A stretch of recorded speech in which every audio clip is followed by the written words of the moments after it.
As a boy, I used to be taken to Suffolk for holidays in a caravan in the middle of a forest.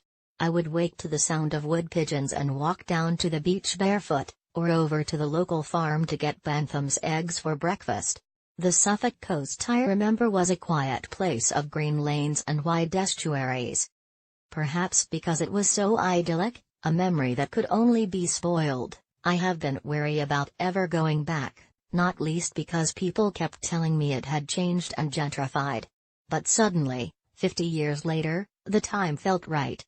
On the principle that you need to go in at the deep end, and after a long, hot drive across England, I headed straight for the sea at Southwold.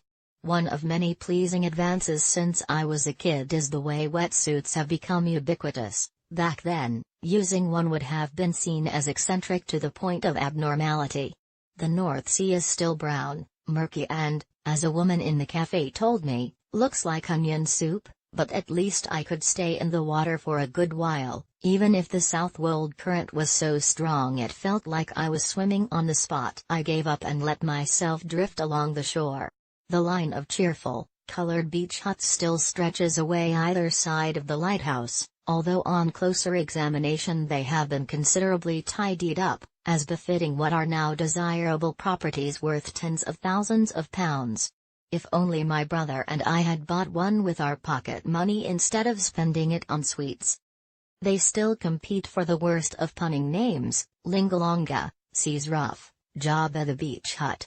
The pier, too, has kept a brisk and pleasing vulgarity.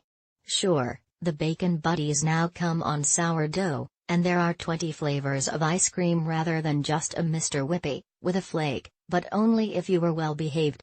Yet although Southwold has been through a makeover, it's kept its intrinsic personality. A boat was leaving to head up the River Blythe.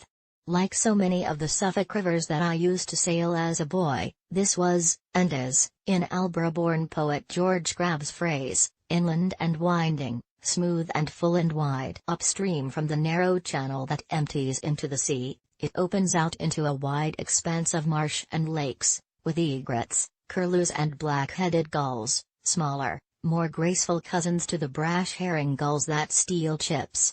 Beyond the marshes is Blytheburgh's Holy Trinity Church, with its carved and painted angels so high up on the ceiling that the Puritan William Dowsing was not able to remove them when he stripped the interior of its decorations in 1644.